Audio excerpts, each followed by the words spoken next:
Au moment où on lance Shadow of the Colossus, une sensation s'empare de nous, celle d'un vaste espace, silencieux et presque inoccupé. Pas de cité grouillante, pas de donjon rempli d'ennemis, pas de PNJ nous proposant des quêtes, ce monde semble vide. Et pourtant, il est profondément vivant.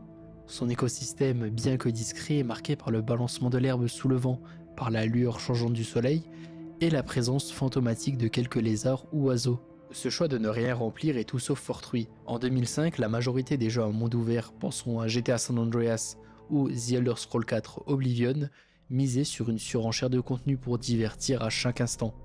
La Team Ico, sous la houlette de Fumito Ueda, a quant à lui opté pour une voie diamétralement opposée. Ce vide n'est pas une limite technique mais une déclaration artistique.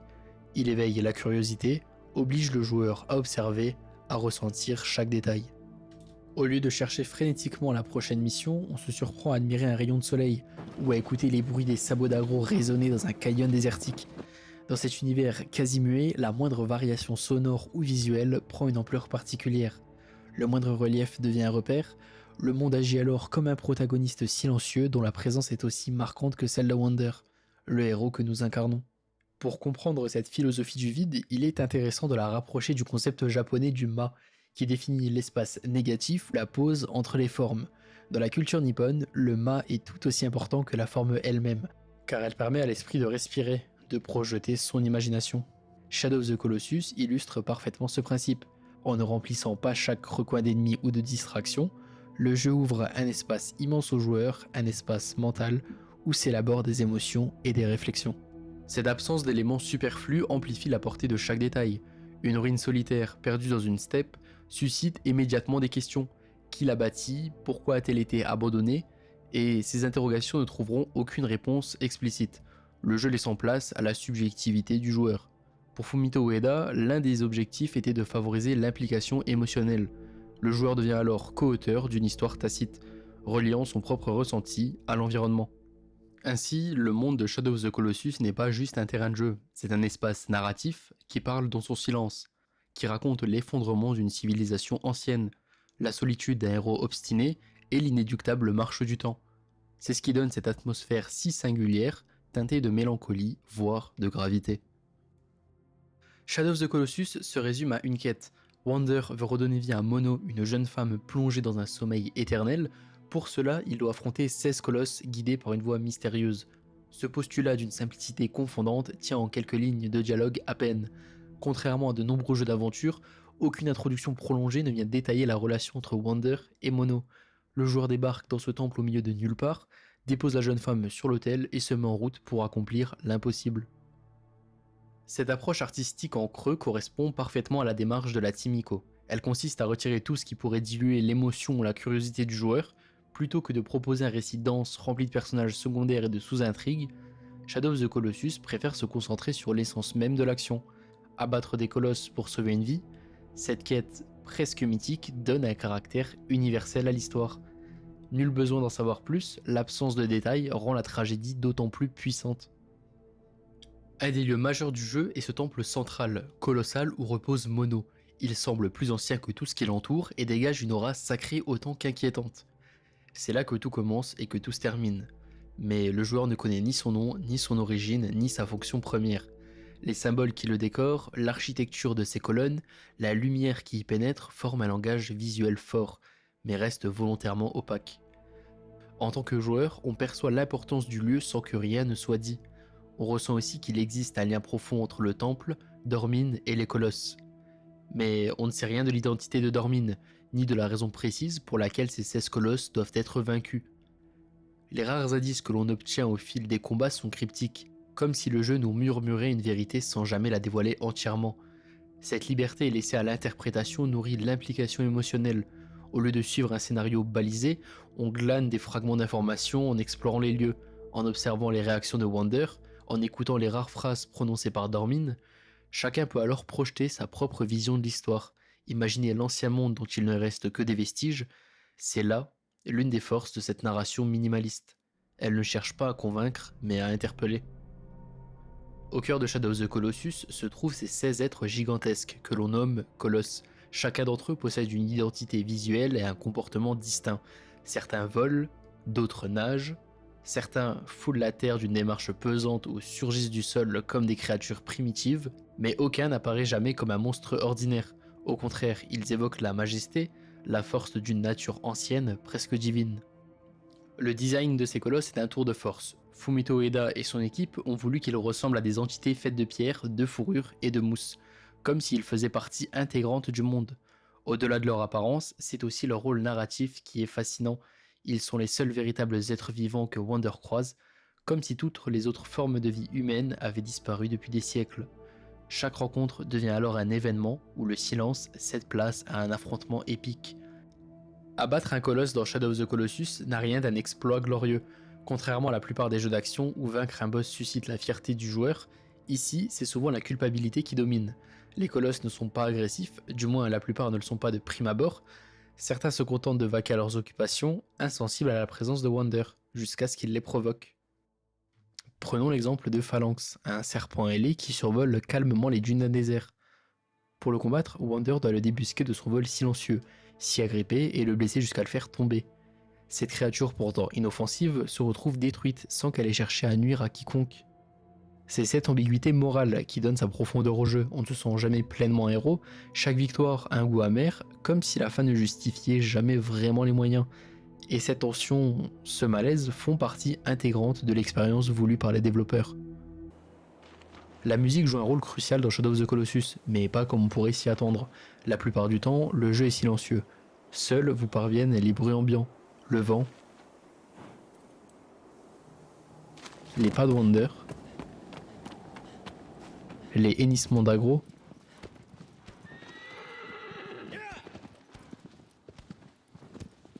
mais dès que vous engagez un colosse, la composition de Kao Otani jaillit avec force.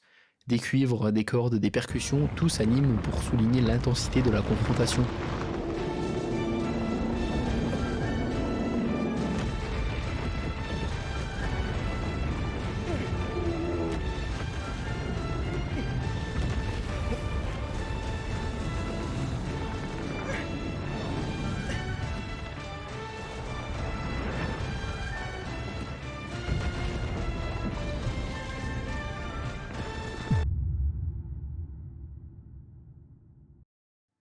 Cette mise en scène sonore est d'autant plus marquante qu'elle oppose un silence presque total à une flambée orchestrale soudaine. La musique devient un catalyseur d'émotions, elle donne un caractère héroïque à l'affrontement, elle exalte l'adrénaline du joueur.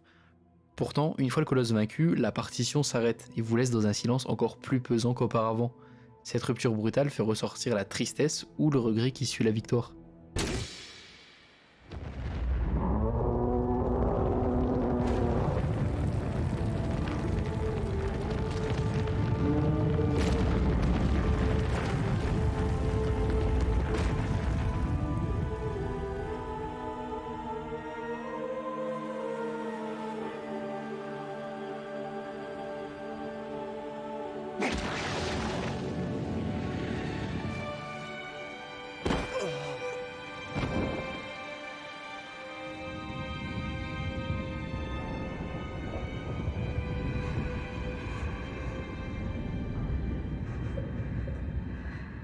Le silence dans Shadow of the Colossus ne sert pas qu'à mettre en valeur les combats, il joue également un rôle narratif et émotionnel essentiel. Entre deux affrontements, le joueur est livré à ses pensées. Que vient-il de faire? Quelle est la conséquence de cet acte? Ce retour au calme accentue la solitude de Wander et renforce l'idée que tout, dans ce monde, est suspendu à son destin. Ce silence crée aussi une forme de respiration méditative. On progresse lentement, parfois sans savoir dans quelle direction se trouve le prochain colosse. On s'arrête pour contempler une vue, pour écouter le vent. Dans un jeu plus classique, ces moments seraient remplis d'ennemis ou de musique d'ambiance. Ici, ils deviennent des instants d'introspection, où se mêlent contemplation et inquiétude. C'est cette gestion du silence qui fait de Shadow of the Colossus un jeu à part, une expérience quasi spirituelle. Le minimalisme de Shadow of the Colossus ne se limite pas à l'environnement ou à la narration, il touche également à la représentation de Wander lui-même. Au fil des combats, son apparence change subtilement, son visage se creuse, ses vêtements se salissent, comme s'il portait le fardeau de ses actes. Le jeu ne le dit pas explicitement, mais tout est là, sous nos yeux, dans ses infimes variations visuelles. Cette dégradation physique illustre la dimension sacrificielle de la quête. Plus Wander abat Colosse, plus il semble s'éloigner de son humanité. C'est une façon de matérialiser la culpabilité, la douleur ou la colère qui pourrait l'habiter. Le jeu n'a pas besoin de longues cinématiques pour le montrer, le corps de Wander parle à sa place, tout en restant discret, presque imperceptible pour un œil inattentif. Rien n'est là pour vous tenir la main ou vous féliciter, vous êtes seul avec votre objectif, aucune mécanique de jeu ne vient vous récompenser de manière extrinsèque, pas de niveau à gagner, pas d'équipement à collectionner, votre seule récompense est la progression narrative et le sentiment ambigu qui l'accompagne. Ce minimalisme radical recentre toute l'expérience sur l'émotion. Plus vous avancez, plus la solitude se fait pesante. On en vient à douter de la légitimité de notre quête. Est-ce que Mono mérite vraiment qu'on commette tant de destruction? Où se trouve la frontière entre l'amour et l'égoïsme? Ce sont des interrogations auxquelles le jeu ne répond pas, mais qu'il fait naître inéluctablement. Depuis sa sortie, Shadow of the Colossus a influencé de nombreux créateurs. On retrouve des échos de sa philosophie du minimalisme et de la narration implicite dans des jeux comme Journey, Abzu, ou même The Legend of Zelda Breath of the Wild.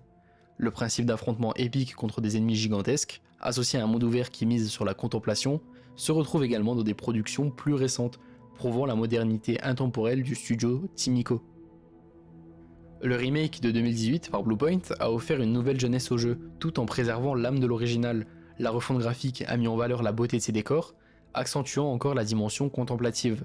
Ce succès critique et commercial a confirmé l'importance de Shadow of the Colossus, rappelant que le minimalisme, loin d'être obsolète, peut être une source de fascination pour les joueurs d'aujourd'hui. Fumito Ueda, déjà reconnu pour Ico, a poussé plus loin encore ses réflexions sur la sobriété, la poésie et l'émotion. Son concept du design par soustraction repose sur l'idée de retirer tout ce qui n'est pas essentiel pour faire briller ce qui compte vraiment. Dans cet esprit, le jeu est devenu une sorte de manifeste vidéoludique. Il prouve qu'un titre peut être marquant sans recourir à la surenchère, qu'il peut émouvoir sans imposer un scénario ultra développé, qu'il peut marier interactivité et contemplation sans jamais ennuyer. Si on se penche sur la scène indépendante, on constate d'ailleurs que de nombreux jeux minimalistes, comme Inside ou Gris, prolongent cet héritage en proposant des expériences axées sur la sensibilité et l'épure.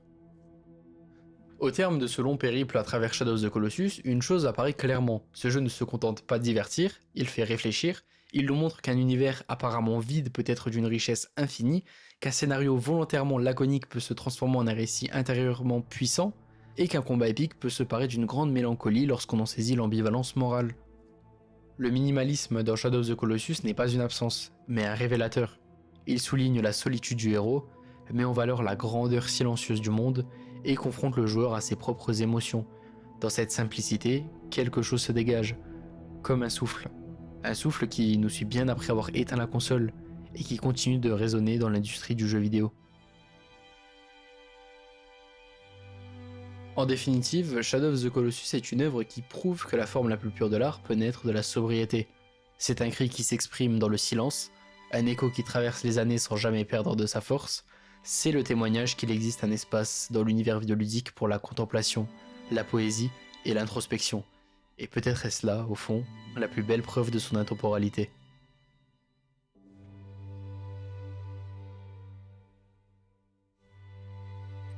Merci à vous d'avoir suivi cette première vidéo, j'espère que le format vous a plu. N'hésitez pas à liker, commenter et à vous abonner pour faire connaître mon contenu.